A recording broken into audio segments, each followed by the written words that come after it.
Assalamualaikum warahmatullahi wabarakatuh.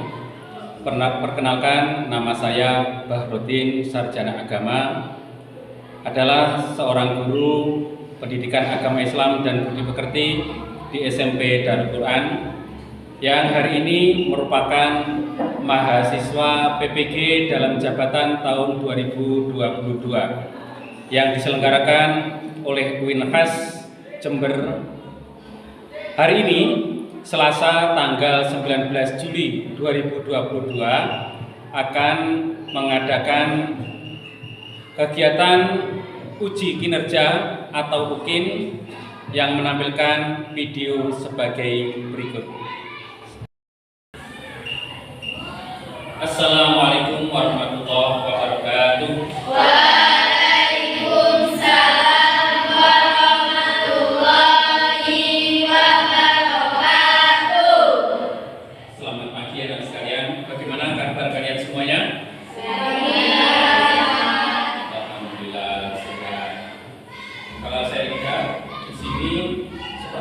Ada bangku 01. Siapa yang tidak masuk? Fatimah. Kenapa kabarnya Fatimah? Sakit. Ya Allah, Fatimah sakit. Mari kita doakan dulu Fatimah supaya segera disehatkan oleh Allah.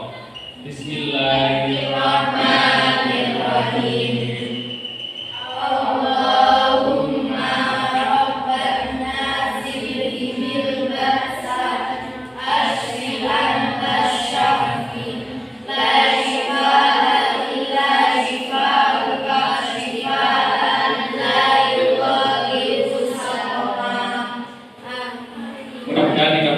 Baiklah, untuk memulai pembelajaran pagi hari ini, saya tolong ketua kelasnya untuk memimpin doa. Untuk memulai pelajaran ini, marilah kita berdoa. Berdoa mulai. Bismillah.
Kita untuk menumbuhkan rasa nasionalisme kita, tolong dipimpin untuk menyanyikan lagu Jalal Waton. Silakan untuk Safira.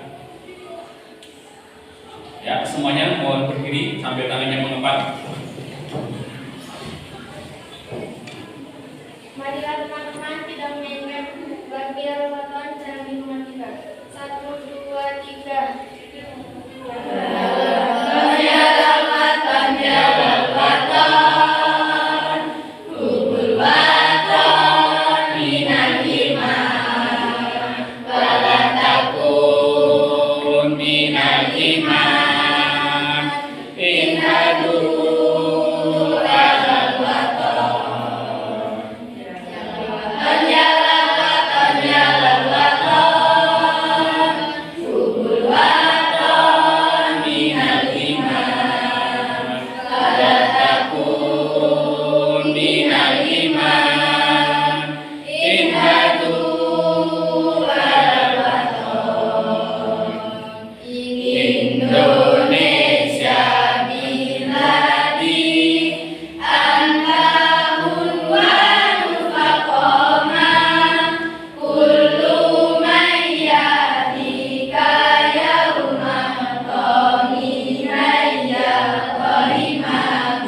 Cintaku dalam imanku, jangan harapkan nasibmu.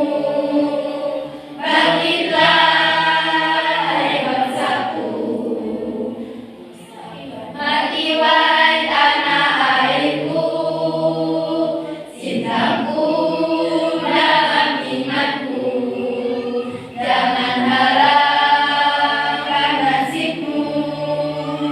Bangkitlah hai bangsaku, Indonesia negeriku, engkau manji martabatku.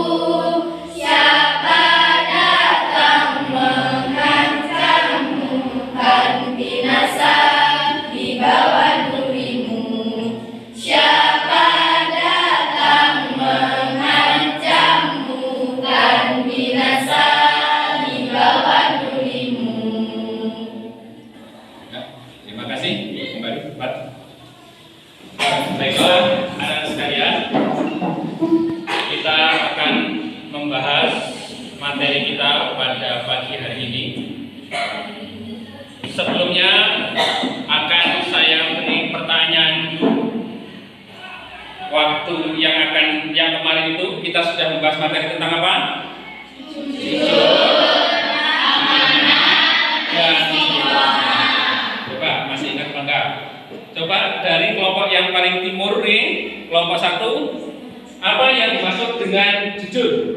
Jujur adalah suatu sikap yang mulus hati, menyatakan yang sebenar-benarnya, tidak bohong atau mengatakan hal-hal yang menyalahi apa yang terjadi atau fakta. Ya, terima kasih. Ternyata masih ingat, kuat dan benar sekali apa yang disampaikan. Sekarang yang kedua, yaitu amanah. Tolong kelompok tengah, amanah apa? Amanah bisa diartikan sebagai sikap bertanggung jawab. Jika seseorang bertanggung jawab terhadap tugas-tugasnya, ia dipandang sebagai sosok amanah. Demikian juga sebaliknya, jika ia mengkhianati amanahnya, ia dipandang sebagai sosok yang tak bisa dipercaya. Iya, terima kasih. Kemudian yang terakhir, apa yang dimaksud dengan istiqomah? Istiqomah adalah selalu berada di jalan yang benar dan lurus. Jalan yang dimaksud istiqomah meliputi lisan, hati, dan perbuatan. Ya, terima kasih. Itulah yang dimaksud dengan istiqomah. Ya, baik anak sekalian, kita akan masuk kepada materi yang berikutnya. Setelah kalian sudah paham tentang istiqomah, amanah, dan jujur, kita akan masuk pada materi berikutnya, yaitu akan membahas semuanya indah, semuanya bersih, maka hidup menjadi nyaman. Ya. Coba kita saksikan yang ada di depan. Materi yang akan kita sampaikan pada siang hari ini, yaitu semua bersih, hidup jadi nyaman.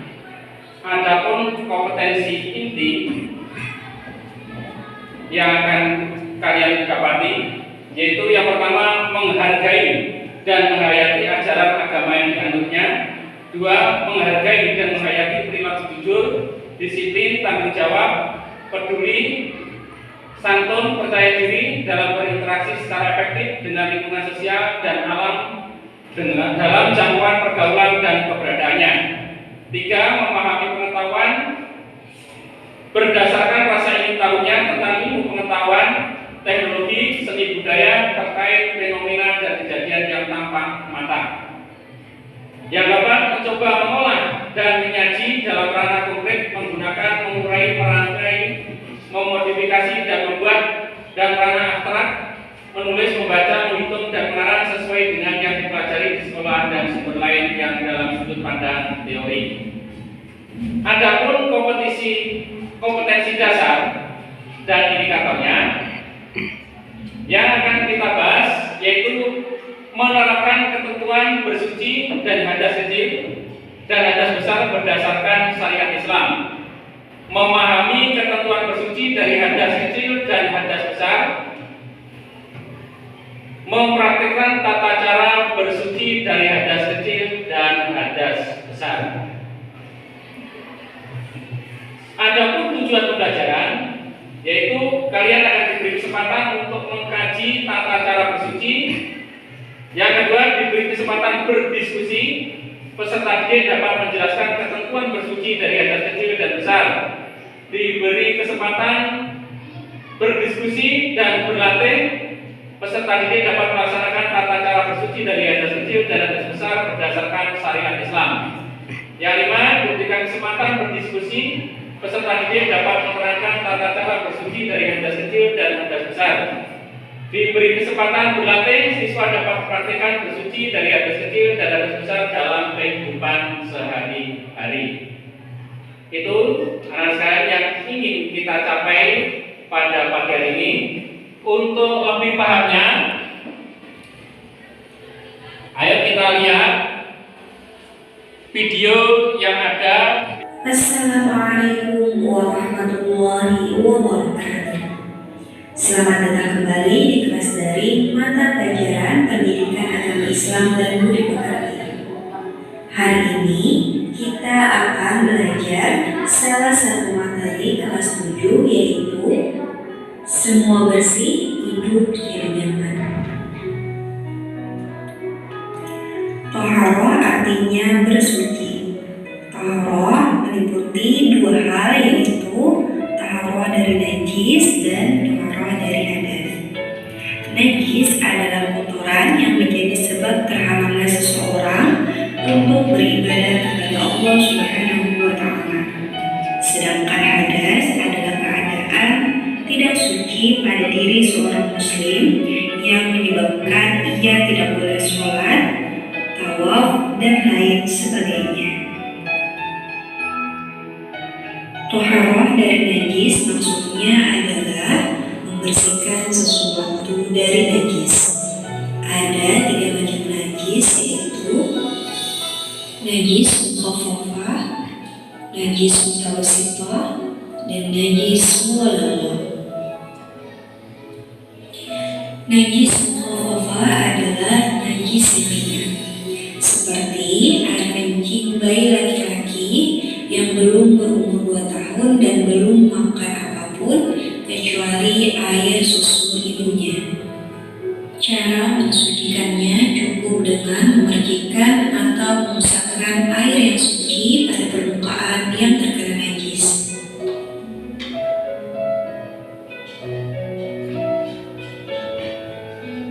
Sebagai contoh, apabila ada kencing bayi laki-laki yang umurnya belum 2 tahun dan tidak makan apapun kecuali air susu ibunya, maka cara membersihkannya adalah yang pertama, hilangkan najis dengan kain yang kering. Kemudian yang kedua, percikan air yang suci lagi disuntikan di atasnya. Dan yang ketiga, lap hingga kering.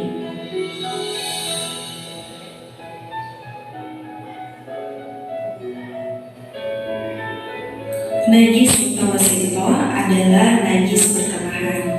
Contoh najis ini adalah darah, muntah, nanah, kotoran manusia, kotoran hewan, bangkai kecuali manusia, belalang dan ikan, serta minuman keras.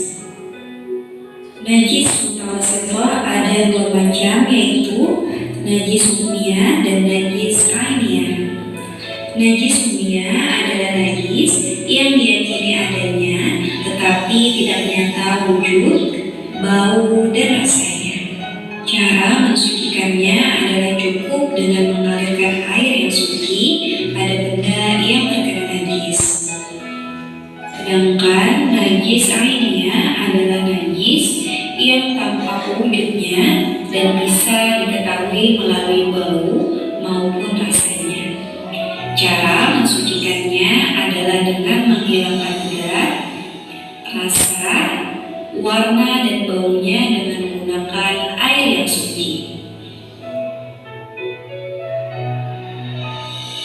Sebagai contoh, apabila ada pakaian yang terkena kotoran hewan, maka cara mensucikannya yang pertama, buang dulu najisnya, yaitu kotoran hewannya. Kemudian cuci pakaian tersebut dengan air yang suci lagi mensucikan agar hilang rasa, bau, dan warnanya. Najis mughalladhah adalah najis yang berat. Najis ini bersumber dari anjing dan babi. Cara mensucikannya yaitu dengan membasuh sebanyak 7 kali. Salah satunya menggunakan air yang dicampur dengan tanah. Sebagai contoh, misalnya sepatu terkena kotoran anjing, maka cara mensucikannya adalah yang pertama, buang dulu najis tersebut atau kotoran anjingnya. Kemudian yang kedua, cuci sepatu tersebut dengan air tanah. Kemudian yang ketiga, cuci dengan air mutlak atau air suci lagi mensucikan sebanyak 6 kali hingga hilang warna, bau, dan rasanya. Toharoh dari hadas meliputi mandi wajib, wudu, dan tayamum. Adapun sarana yang dapat digunakan untuk toharoh yaitu air, debu, dan batu. Air yang bisa dipakai untuk bersuci adalah air yang suci lagi mensucikan. Seseorang dalam keadaan hadas kecil apabila mengalami atau melakukan salah satu dari 4 hal, yaitu keluar sesuatu dari kubul dan dubur, hilang akal, bersentuhan kulit antara laki-laki dan perempuan yang bukan mahram, menyentuh kubul dan dubur dengan telapak tangan. Cara mensucikan hadas kecil adalah dengan berwudu. Apabila tidak ada air atau karena sesuatu hal, maka bisa diganti dengan tayamum. Seseorang dalam keadaan hadas besar apabila mengalami atau melakukan salah satu dari 6 perkara, yaitu berhubungan suami istri, keluar mani, haid atau menstruasi, melahirkan, nifas, dan meninggal dunia. Cara mensucikannya adalah dengan mandi wajib. Apabila tidak ada air atau karena sesuatu hal, maka bisa diganti dengan tayamum. Mandi wajib adalah mandi untuk menghilangkan hadas besar. Sering juga disebut dengan mandi janabat atau mandi junub. Adapun cara mandi wajib adalah sebagai berikut. Yang pertama, niat, dan yang kedua, membasahi seluruh tubuh mulai dari ujung rambut sampai ujung kaki. Wudu adalah cara bersuci untuk menghilangkan hadas kecil. Adapun tata cara wudu adalah sebagai berikut. Yang pertama niat, yang kedua membasuh muka, yang ketiga membasuh kedua tangan sampai siku, yang keempat mengusap sebagian kepala, yang kelima membasuh kaki sampai mata kaki, dan yang terakhir tertib atau dilakukan secara berurutan.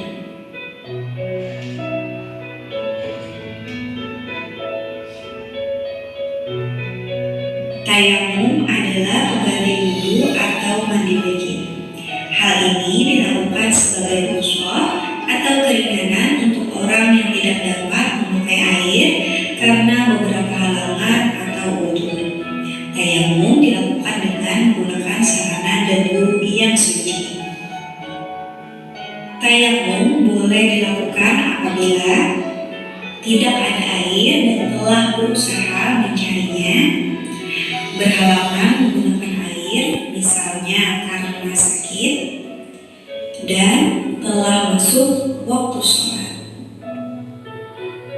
Cara tayamum adalah sebagai berikut.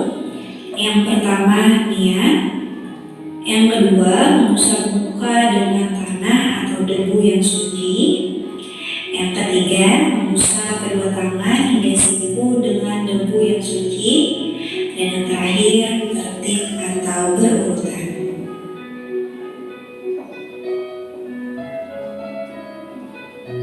Cara tayamum hampir sama dengan cara wudu, namun bedanya tayamum menggunakan debu atau tanah yang suci, sedangkan wudu menggunakan air. Tata cara tayamum yaitu yang pertama, kedua telapak tangan diletakkan pada tempat yang mengandung debu. Kedua telapak tangan kemudian ditiup atau dikibas-kibaskan agar debu yang menempel tidak terlalu tebal. Kemudian yang kedua, usapkan kedua telapak tangan ke wajah yang rata seperti mengusap wajah saat berwudu. Kemudian yang ketiga, kedua telapak tangan kembali diletakkan pada tempat yang mengandung debu dan usahakan tempatnya berbeda. Kembali kedua telapak tangan ditiup dan dikibaskan agar debu yang menempel tidak terlalu tebal.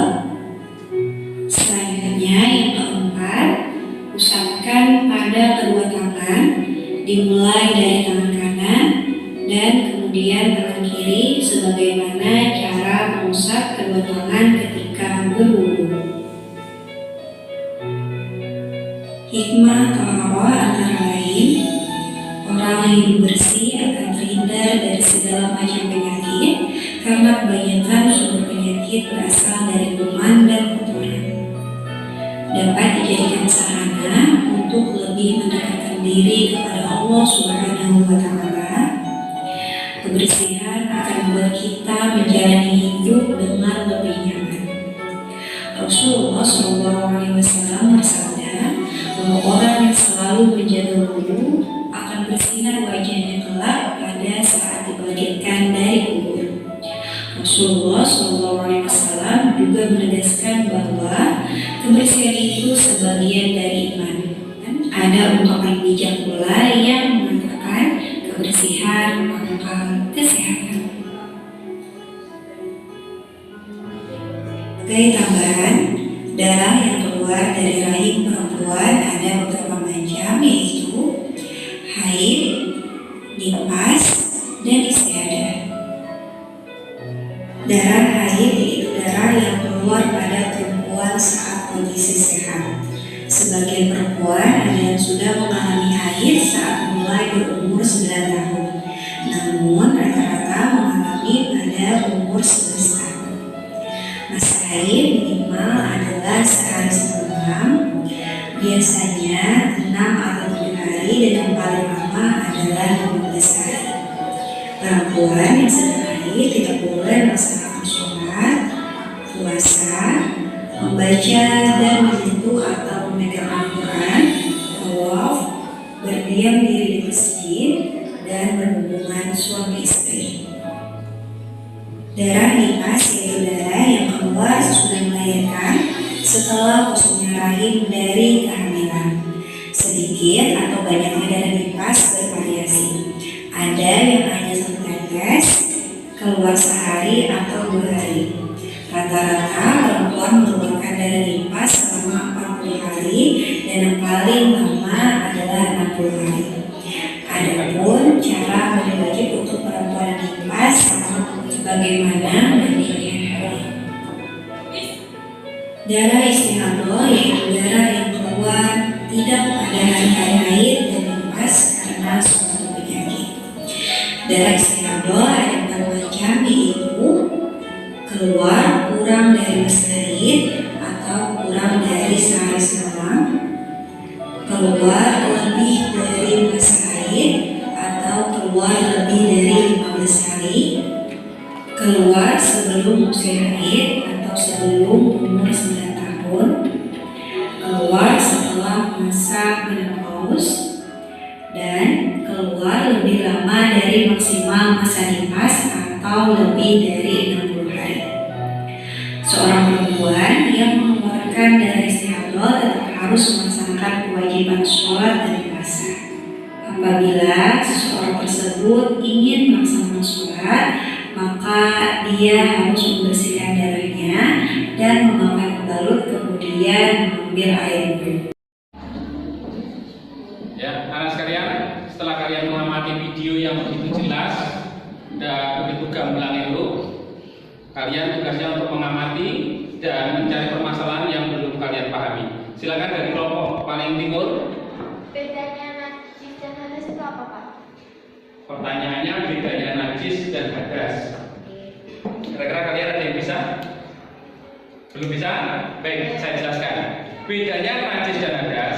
Yang pertama, kalau orang terkena najis itu wajib hanya membersihkan atau mensucikan. Tetapi kalau orang kena hadas, maka orang tersebut cara mensucikannya yang pertama dengan berwudu, yang kedua dengan mandi besar. Nah, terus yang membedakan kedua, kalau najis itu biasanya timbulnya dari luar atau menempel pada diri kita atau pada tempat kita sholat. Tetapi kalau hadas ini umumnya muncul dari dalam diri kita. Nah, ini sebagai contohnya, kalau najis, misalkan kita duduk enak-enak kejatuhan tai cecak ataupun burung lagi lewat, akhirnya kita wajib membersihkan, ya kan? Tapi tidak wajib wudu, walaupun kalian punya wudu, itu tidak wajib dibersihkan. Gak wajib wudu, hanya dibersihkan kotorannya sudah selesai. Tetapi kalau hadas, nah ini hadas itu bisa jadi keluar atau terjadi karena misalkan kencing, kentut, berak dan sebagainya. Maka cara mensucikannya dengan cara berwudu. Ada lagi namanya hadas besar. Maka cara bersucinya yaitu dengan cara melakukan mandi besar atau janabah. Contohnya apa? Yaitu misalkan mimpi bertemu siapa, akhirnya mengeluarkan cairan dan sebagainya, itu wajib mandi. Ya, terus kemudian hubungan suami istri, nah ini yang wajib mandi. Itu bedanya antara najis dan hadas. Bisa dipahami? Ya, terima kasih. Itu sangat pertanyaan bagus. Untuk yang terang, ada yang mau bertanyakan?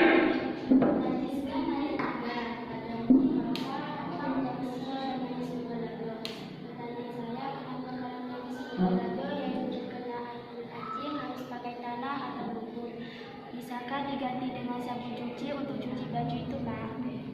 Ya. Kalau secara akal kita mungkin menyaksikan sekarang itu sabun suci, deterjen itu mungkin sudah sangat bagus, ya.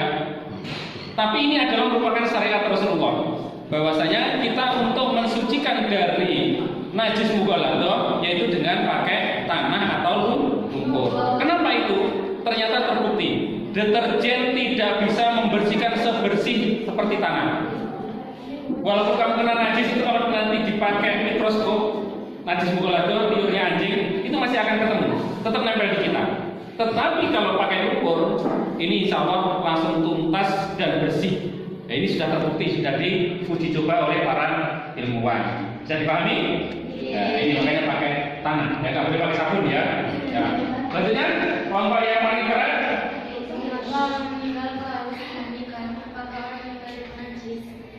Oh, ini wah, ini pertanyaan agak berat ini. Orang meninggal kenapa harus dimandikan?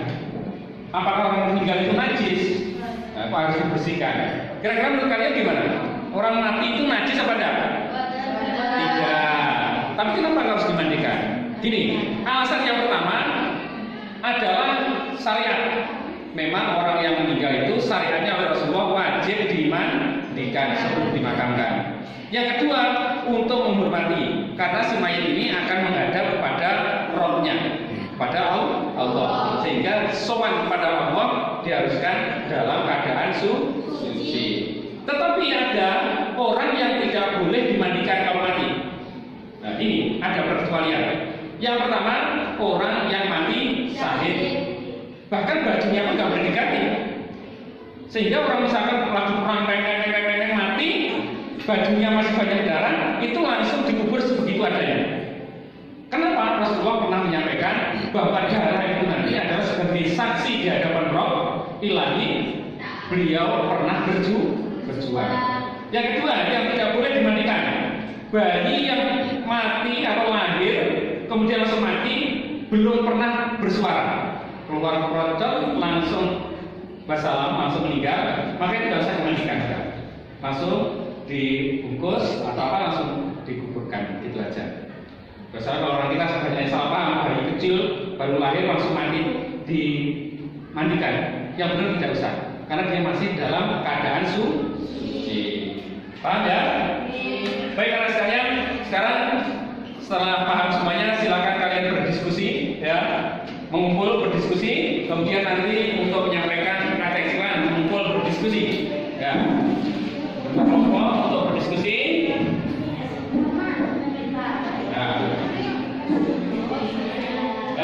Lihat di LKPD itu kalian mendapatkan perintah untuk mempraktekkan, ya, hal-hal yang sudah kita pelajari hari.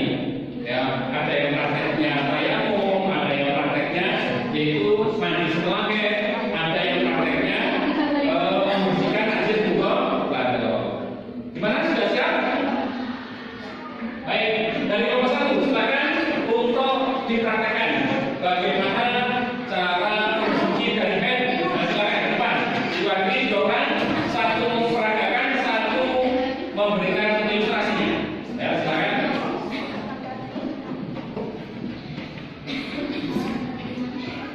Ya, jajan. Agak ke depan, seperti ini ke depan. Ya. Berikan salam dulu pada temannya. Waalaikumsalam warahmatullahi wabarakatuh. Kami dari kelompok 1 ingin memperagakan tata cara bersuci dari haid. 1. Membaca basmalah. 2. Membaca niat mandi wajib setelah haid. 3. Mencuci 2 tangan sebanyak 2 sampai 3 kali.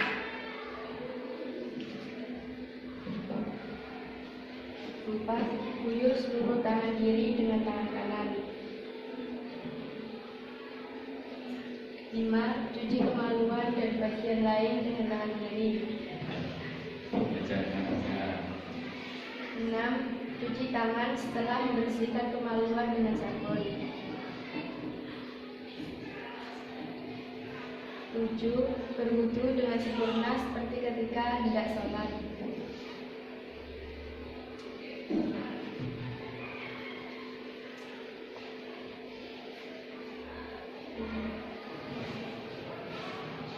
8. Siram air ke atas kepala sebanyak 3 kali.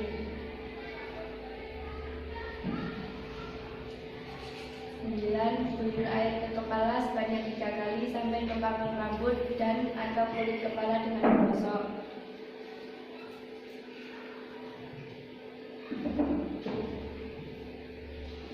10. Guyurkan air ke seluruh badan dimulai dari sisi kanan lalu ke sisi kiri.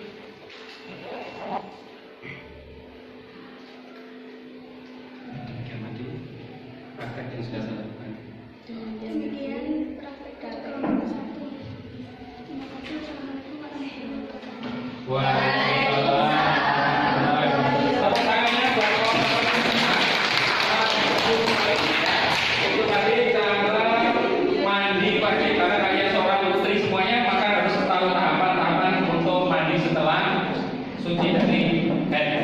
Kemudian yang nomor 2 tentang apa? Nomor 2 tentang tayamum. Silakan diperagakan tentang tayamum. Silakan.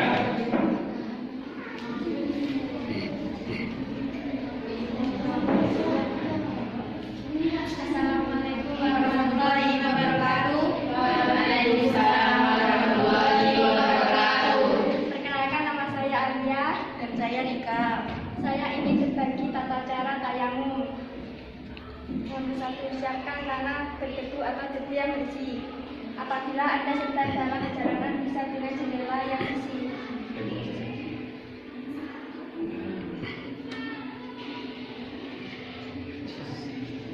Ketika posisi Anda sedang sakit parah di kamar atau rumah sakit, pilih dinding berdebu yang sekiranya bersih dari kotoran cicak.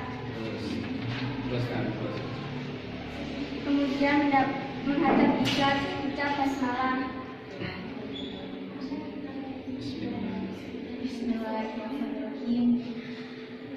Letakkan kedua telapak tangan pada debu dengan posisi jari-jari tangan dirapatkan.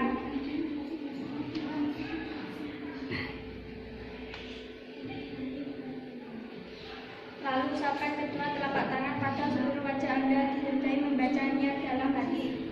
Salah satu bacaannya tayamum. Nawaitu tayamuman istahati sholati fardholillahi ta'ala. Tayamum berbeda dengan wudu, tidak disyaratkan mengusap pada bagian yang ada di bawah rambut atau bulu wajah, bagian yang kritis maupun bukan. Terpenting meratakan debu pada seluruh bagian wajah. Selanjutnya, letakkan lagi telapak tangan pada debu, sebaiknya di tempat yang berbeda dari tepukan dinding yang pertama tadi. Kali ini jari-jari diletakkan, jika ada cincin pada jari dilepaskan dulu sementara.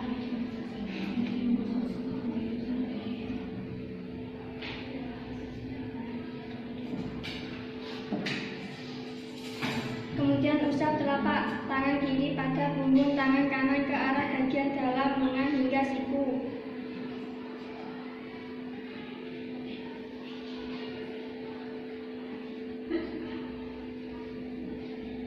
Lalu balikan telapak tangan kiri tersebut ke bagian dalam lengan tangan.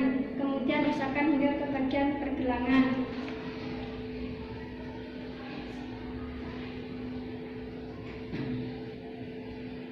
Terakhir, usapkan bagian jempol kiri ke bagian punggung jempol kanan.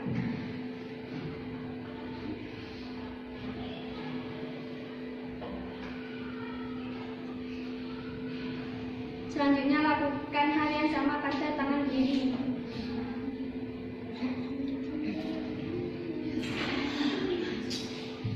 Pertemukan kedua telapak tangan dan usap-usapkan di antara jari-jari Anda.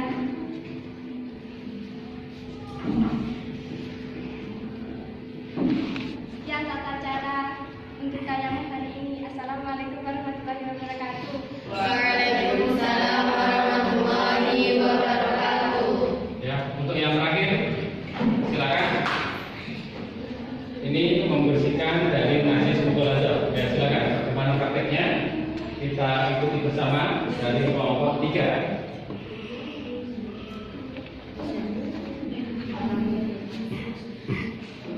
Assalamualaikum warahmatullahi wabarakatuh. Waalaikumsalam warahmatullahi wabarakatuh. Kami dari kelompok 3 ingin menyampaikan tata cara menghilangkan najis mukolazo. 1. Mencampur tanah dengan udara, lalu meletakkan campuran itu pada bagian yang terkena najis anjing atau babi. Kemudian menggosoknya dan memastikan kebersihannya.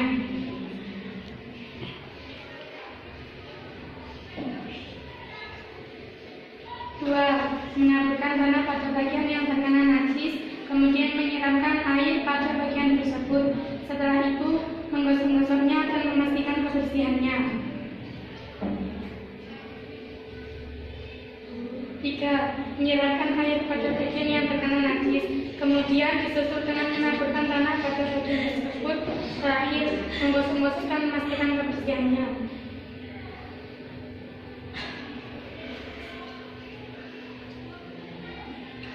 Sekian praktek kami dari kelompok 3. Sekian, terima kasih. Wassalamualaikum warahmatullahi wabarakatuh. Waalaikumsalam warahmatullahi wabarakatuh. Tepuk tangannya. Terima kasih sekalian. Perlu saya garis bawahi, praktek-praktek yang telah kalian lakukan itu sudah benar semuanya.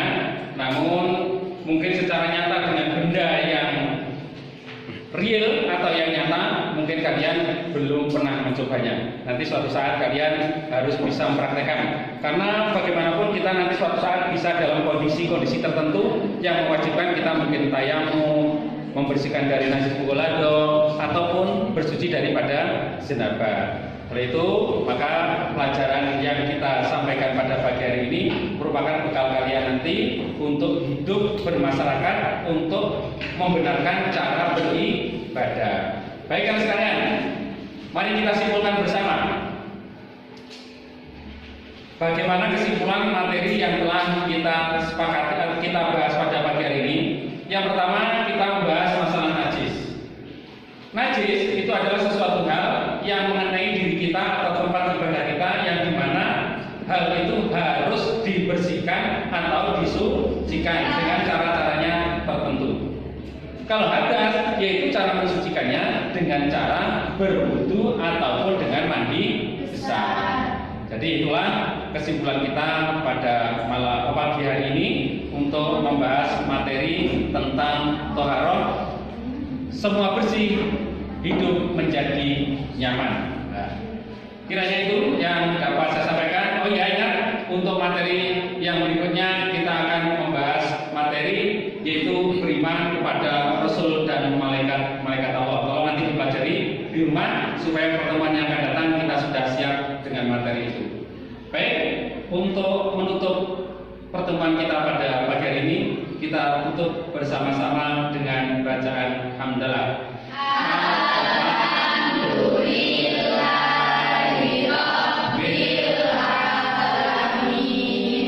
Terima kasih, semoga ilmu yang telah kita dapatkan pada pagi hari ini betul-betul menjadi ilmu yang bermanfaat dan selamat beristirahat. Sekian, assalamualaikum warahmatullahi wabarakatuh.